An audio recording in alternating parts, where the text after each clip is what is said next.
Welcome back to the show, everyone. I'm joined by my good friend and guest, Nate Bosscher. How are you today, Nate? I'm doing well. How are you, Kevin? Good. I'm so glad to have you here. We've been in the same community forever, and it's fun when I get to talk to my friends about stuff that they're doing because I feel like I should know more having be in the same community with you. So we just spent the past 15 minutes catching up because it's been so long since we've chatted. But we're just gonna kind of just jump into some conversation about some of the things you're working on. For any audience member out there, Nate is a consultant. He's also a serial SaaS producer, creator, and has lots of insight into the process of building products and the process of consulting.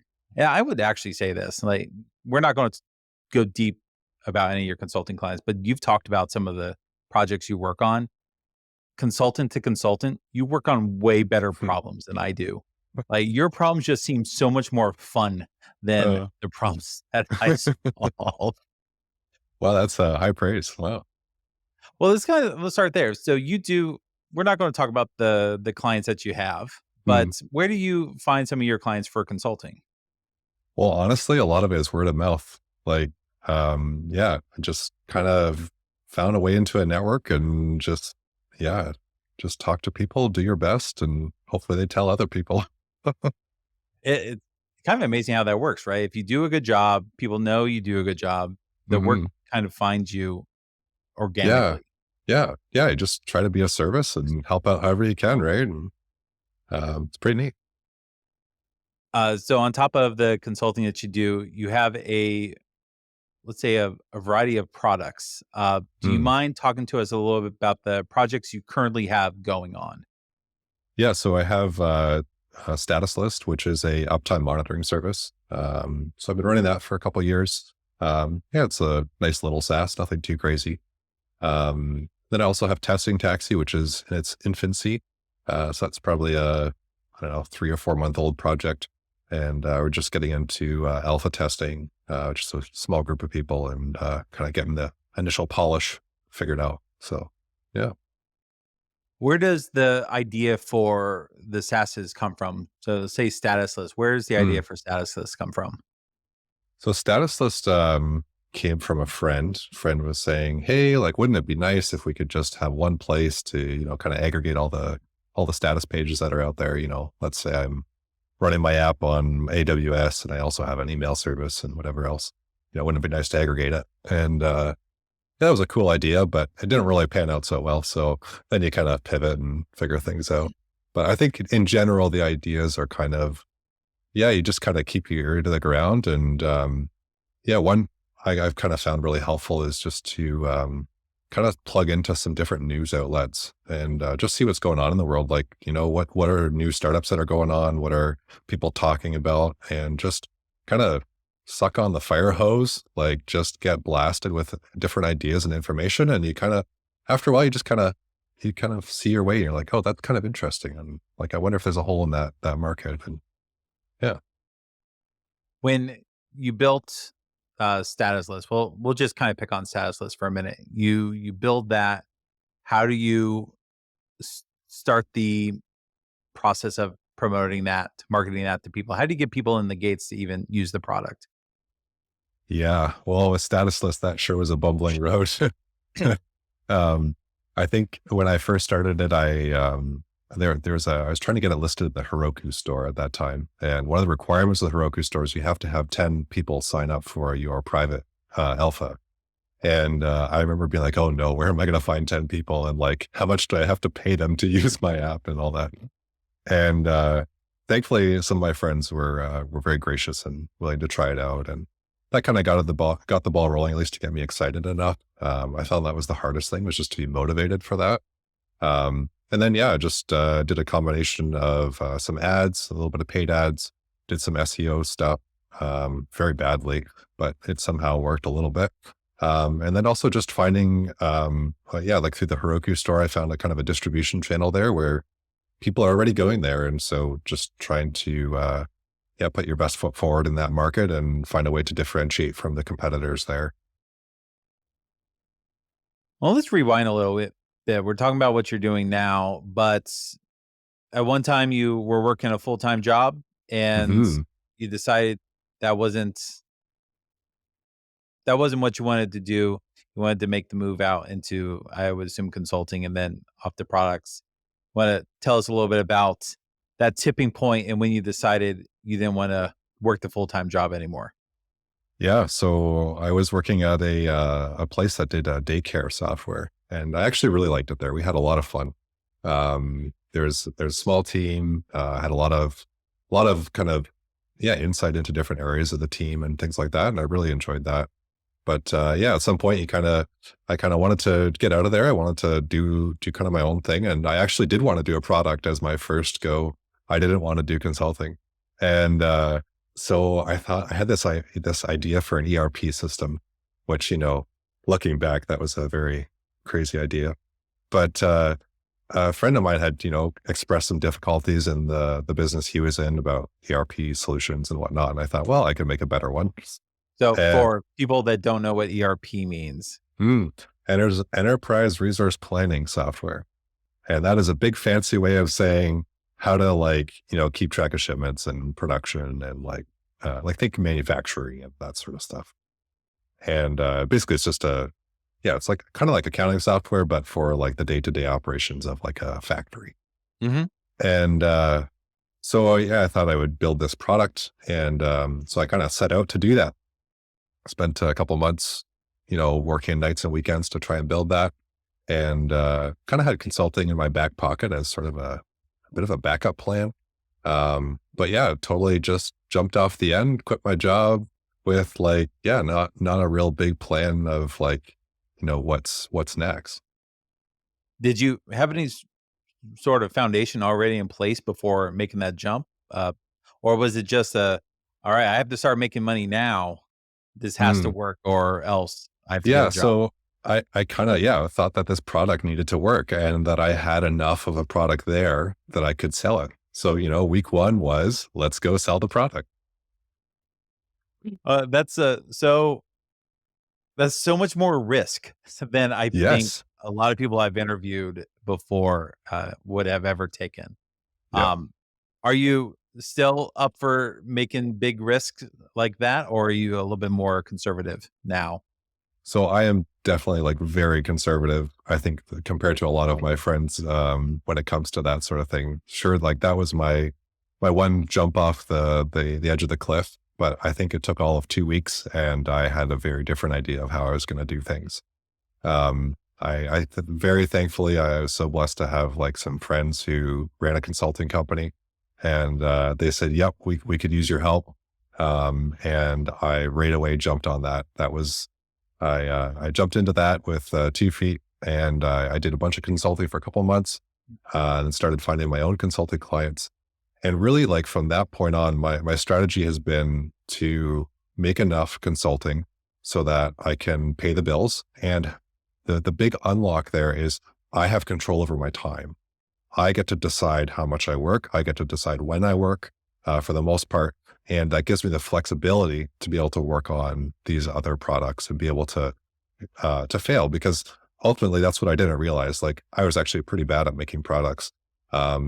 And I wouldn't say like I'm that great now, but like if you set it up so that you have a fallback, so that you have a way to keep going, like to fight another day, basically, then you can learn, right? And it's not like if you don't learn fast enough, you're going to have to go back to full-time work or something like that.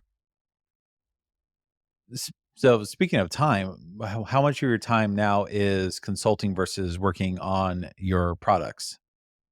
Yeah, so I aim for 3/4 consulting work, 1/4 of other projects. It kind of fluctuates a bit, but that's typically what I aim for. How does so you have SaaS list and testing taxi. Hmm.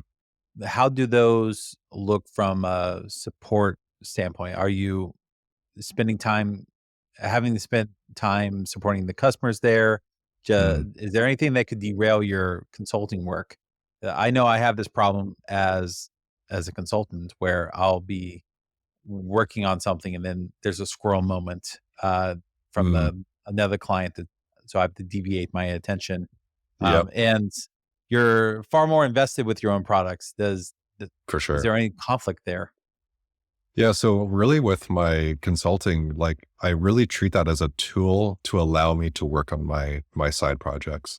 And so I set up things intentionally such that I don't have to be on call 24/7, that, I'm not pushing a release the day before I want to work on other things, right? Like I'm taking that extra time to test certain things or to de-risk certain things, just to avoid that stuff. And that's been a huge unlock, just being able to, even when I'm doing construction for a client, I'll keep the process very isolated. Maybe we have a weekly call or something like that, but like other than that, everything goes through email. Clients don't expect anything better than like a business day response time. Often I respond like within 5 minutes, but just that Yeah. expectation and that sort of thing. Kind of setting yourself up for success that way, I guess. Oh, I love it. It also gives you the opportunity to take a day off if you Yeah. want to. Exactly. Like, my son was in the hospital last year in the winter a few times, with asthma and that. And, yeah, just to be able to just be there, right? And not have to worry about things. I feel like, one of the benefits of doing your own thing or consulting or whatever is that like, that's the kind of the point is, at least for me, to have that freedom, right? To kind of choose how you want to run your life. Let's talk a little bit about failures. You kind of mentioned the ERP SaaS idea that didn't quite work out. Mhm. Are there any other projects that you had started, made some progress on, and decided they needed to not exist anymore? Yeah, yeah. Well, there's a long line of them. I think the most pointed ones that I can remember at this point are, I did a tax receipts program, for non-for-profits. That died pretty quickly. I did a product called Product Sonar, which was like a scraping utility for hardware stores. That one lasted about a year, before we finally shut that one down. And I'm sure there's lots of little ones in between that have kind of died really quickly, but Well, I remember you talking about Product Sonar mm, in the community that we're both in, and it was a really cool idea. mm, And some of the proof of concept stuff you were putting out there was unique, and I wasn't seeing mm, anyone else doing it. yeah, Because as I remember, it was like the price of a 2 by 4 yeah, at a one hardware store. It might be cheaper at one place versus another place. I If I recall correctly, you were trying to position it towards the store owners to mhm. help price their merchandise accordingly to their competitors who might be right down the street from them. Yeah, exactly. Like, contractors are very price sensitive, especially on commodities, which would be like your 2x4s and that sort of thing. And, anyone who's got the lowest price, you're winning the day. And, basically I was positioning it as like, how long are you going to be the guy that's more expensive, right? Like if you Yeah. can, find out that the guy down the street just put his price down, well, why don't you just put your price down right away instead of waiting for, a month or two and when all your customers leave you and then you finally realize. And you were doing this kinda on the tail end of the COVID pandemic. Mhm. So, like, a 2 by 4 Yeah. was 6 Crazy. to $8 US. Like, it Yeah. was crazy expensive for a 2 by 4. Yeah. Um, 'Cause I know I was very price sensitive for Mhm. buying lumber back then. What's ultimately killed Product Sonar? What Mhm. made you go, "Alright, this isn't working, I need to scrap it and move on to something else?" I guess really, it was just a traction problem. I kind of held on for quite a while just because I would talk to all sorts of different people in the industry and they were just so excited. They thought this was the next best thing and even had like some of the industry leaders that were, lined up and ready to go. And yeah, just there was all these promises, but never anything really fulfilled. And so then it was like, well, you know what? I'm going to put a deadline on this. And if nobody's paying for it, then, that's it. And so I think I had one or two customers on it, but yeah, not enough to really justify it. It was a really fun problem though. The developer in me was just thrilled to work on that problem. Well, it seems there's a lot of tech underneath the scenes that makes a problem like that just fun to work on. Oh, Um, yes. because I know you were showing us some proof of concept, like you Mhm, essentially scraping data off of different websites, and everything's in a different format. You try mhm. to get that all into a common format, and then do comparisons and stuff like that on it. Um, have you been able to take anything you learned or built from Product Sonar and transition into, say, statusless or testing taxi? That's a tongue twister, eh? You You just know, call you screwed me up at least 3 it times so far. I think I gotta rebrand it and just call it taxi. I think that might work better. Anyways, yeah, I did actually when I was finishing up Product Sonar, I was having a good chat with my friend Josh, and we said, what can we take from Product Sonar and build off of that into something else for another industry? And that's really where testing taxi came from, or what we're calling just taxi for now. Um, it it was originally like the first proof of concept for taxi was yeah, something very similar to the scraping utilities, and a lot of the underlying tech was the same. But then yeah, just kind of pivoted it. So you mentioned Josh and a mutual friend of ours. You have a podcast with him, Searching for SaaS, Hmm. which is still going on, and friends of this podcast should definitely go listen to that because what I appreciate about Searching for SaaS is you're having these deep conversations about identifying a market, building a Hmm. product around it, the marketing aspects of it, Hmm. far deeper than I think anything this podcast would ever talk about. So if anyone's interested deeply in SaaS, you should go look for Searching for SaaS. Um, I Well, I think, appreciate that. yeah, absolutely. It's nice to see podcasts go really deep, and I Mm. wish sometimes like there are 100 subjects I just want to go deep in, and you guys are going deep. Uh, but let's kind of talk about that a little bit more. Let's say if someone out there is listening goes, I want to build a SaaS. Hmm. And I think that's actually the question we all start with is like, I Yeah. want a product. I want to Yeah. build a SaaS. I want that sweet MRR, monthly Mm. recurring Yes. revenue Yeah. that where would you recommend someone start? Like they don't even know what they want to build. They just want to build Mm. something. Like where do you go find some of those initial ideas? Yeah. Huh. Like finding ideas, I guess, is one branch of the tree. And maybe like what would you do is the other branch of the tree. I think yeah, to find ideas, I think really just one thing I've done is remember RSS readers? I think nobody uses Yeah. them anymore, but I love them. Um you can get the RSS feeds to aggregate with something like Feedly. And what I'll do is I get all the TechCrunch feeds that I find interesting, Hmm. with like different funding information or with new startups. And then sometimes I'll throw in some Harvard Business Review type stuff or just other podcasts, even just to scan the titles and see what's going on. And um, yeah, a lot of times when you got to dig into them, right? And kind of figure out, well, what's this company about, right? Like, so, some you find some company that they've got some new CRM and they have their whole angle on the market. And what I like to do with that is just kind of pull it apart. So I look at the landing page and say, okay, like who are they trying to sell to? Like, what is their value proposition? How are they different from all the other people in the market?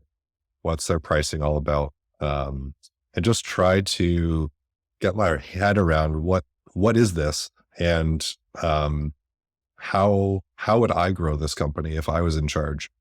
And I found that to be a really useful exercise because as I'm going through that, I'll do that for 10 or 20 companies, and after doing that, you kind of get this idea of, huh, like why would they do it that way? And you kind of start to learn, and you see, well, they did it this way in this market. Well, like, would that work in like a totally different market? Like if that trick worked in the CRM market, that I could, narrow it down to people who, have dog breeding or something like that. I don't know. And, you want to go over to like, landscaping or something. It's like, well, you could, figure out what you could transfer over, and maybe there's some things to learn there. But I definitely think that's the idea. The idea side of the tree, I think, is a information, fire hose type of situation. Do you think it's worthwhile to try to do a SaaS outside of an industry or a community you might not be a member of? Um, Mm, I mean, like with the we'll use product Sonar. Like hmm you were kind of focusing on, say, contractors who are buying commodities at hardware stores or lumber supply stores. But I'm going to venture a guess that you're not a contractor mm, buying lumber at lumber supply yeah, stores. So yeah, you're kind of venturing out of your comfort community into another hmm community. And while product sonar might not work, could that work in other cases? And you just mentioned other industries like hmm dog breeding, dog training, um, daycare. You used to work in daycare, which yeah, yeah. it's not something that I've ever worked on, but could I'm assuming it could work because I think people do that all the time. How do you make something like that work without taking too much risk? Yeah, so I think like to be a part of a community, like to serve a community that you're not already a part of, I think is a really tricky challenge. There's just so many hills to climb to get into there. Like first off, you don't know how to speak like those people, and so you're not really one of them. You don't really have a reason to be there, so you feel kind of awkward. And yeah, you don't understand the fundamental problems that they have. You might understand the surface level problems, and it just takes time. So if you've got 6 months to just go and hang out in communities and whatnot, then yeah, maybe you could do it. And you also have to just be really careful, like to understand what someone is really saying when they're talking. They're saying one thing, but they actually mean something else, and to be able to piece that together is really difficult. Um, yeah, and I think the way to de-risk that is really just to have consulting. Like you do that on the side. That's the life ring that keeps you going, because I think what I've learned over the years is that like it's really hard to start a successful software company, and like so many people fail at it. Um, and like I'm not different. Like I fail at it too. And so what I really need is the most kicks at the can and the most time to learn. And the way that I can buy that is by having the ability to control my time while still making an income. Mhm. And so that's what I aim to do. So back to controlling your time. I know you have a young family. Mhm. Do you make any special concessions between for life work balance? Mm. So Yeah. to make sure you're not working all the time because you have technically 2, 3 things that you're working on, Mhm. your consulting and your products, and then you have family time. How do you divide your attention between the 2 very important things? Yeah. So I guess that's a tricky thing, right? Especially when you're getting started, and it's hard when you get started. You don't have a client list, you don't have like yeah, good contracts or anything like that. I think yeah, I've sort of set a rule for myself that I'll just work a regular workday, and for me that's 8 to 5, and anything outside of that is an emergency or a special thing. Like that's like twice a year that happens. And really, just I try to spend a lot of time thinking hard and not working too hard. So, like finding ways to find better paying gigs, right? So that I can make sure that I can have more time to spend with my family, or having yeah, more flexibility in my schedule. And yeah, I'm not aiming to, I could probably make more money if I just consulted all the time, right? And filled my schedule chock full. But I choose not to do that so that I'm able to have time to work on these side projects. I'm able to have that flexibility to be with my family. And really, I think it sounds like oh, that would be nice. But in reality, I think if I was to work nights and weekends on a side project, I would burn out. My family would burn out. It would not be good for anybody. And really, that's a very short term approach, in my opinion. Yeah, and this makes it fun and like Yeah. gives life, and I don't know. I think you and I have very similar philosophies. I work my 8 to 4, 5-ish whenever, and when I'm done at the end of the day, there's no more work to be done. Hmm. And that amount of time I'm at my desk, that I'm here in my office, I have to be able to get work done on all the initiatives I have going on Hmm. work-wise or income producing wise. And that if I don't get it done, it doesn't get done until I come back out to the office at a later time. Yeah. Which makes it extremely stressful and difficult Mm, at times, depending on yeah. what is demanding your time and effort. Hmm. Uh, but it also, I think, is more freeing in the long run because I'm not worried about it when I'm inside, Yeah. and I'm not one of those folks who I don't worry about my consulting clients when as soon as I walk out that door. Hmm. If anything goes wrong, they know how to get in contact with me. There's nothing on Hmm. the phone. There's no Yeah. email. There's no Slack. I'm oblivious to all my products as soon as I leave. I think that's a huge deal. Just being able to switch focus on one thing, and then to turn it off. I think that's huge. So, if we were to look kind of 5 years into the future, what's your ideal scenario? Is it still consulting and kind of SaaSing on the side, or would you love to just go full time on one of your SaaSes? Yeah, my goal has always been to go full time on SaaS. And yeah, basically my plan is to kind of stair step my way there. Yeah, already status list is, making some inroads there, and I'm hoping that testing taxi will take off, and yeah, either support just me or maybe grow it out to a team or something like that. Obviously, I'll need to take care of my consulting clients, the existing ones. But yeah, that's the goal. So, actually, I want to ask you. So, both your SaaSes are just you. You have no other Hmm. members on the team, Yeah. and so if you're looking at the two SaaSes, whichever, I think you said Statusless is kind of the producing more at the moment than Hmm. what Testing Taxi is. Yeah. At what point do you hire another person to help you with that? Uh, and what type of person is that? Is that a developer? Is that Hmm. a support person? I don't know, something else? Yeah. I guess that's really like a business kind of decision, right? It's like what's going to make the most sense here. What's the best return on investment, so to speak. Um, I try to run everything through that, even my time. That seems to work quite well for me. Um, but yeah, for status list, I think probably that's a support person. I get it's pretty low volume support. Like it's, yeah, it's not much. Um, and I think with taxi, like I don't foresee that being a large support thing. Obviously that remains to be seen. One of my philosophies on problems is to wait until there are problems before trying to overanalyze them. Do your best to kind of mitigate. But yeah, so far it's been pretty low lift on both of them. Nate, kind of wrapping things up here. Any final thoughts for someone out there that might want to start their own SaaS? And Yeah, well, I think it's going to be different than you think it is, but it will also be better than you think it is in some ways. And yeah, don't be afraid to screw up. We all do, and I wish you all the best. Yeah.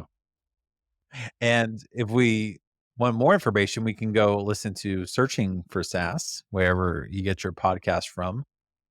Nate, anything else you like to promote while you're here? Yeah. Find me on Twitter, at Nate Bosscher. And yeah, I'll see you around on the internet. All right. Well, Nate, thank you so much for hanging out with us today. And thank you everyone for listening. And we'll see you on the next episode. Great. Thanks, Kevin. Thanks for listening to the Multi-Threaded Income Podcast. I've been your host, Kevin Griffin. Please reach out to us on social media at MT Income, wherever you get your socials from. And feel free to join one of our upcoming challenges at multithreadedincome.com. We'll see you next time.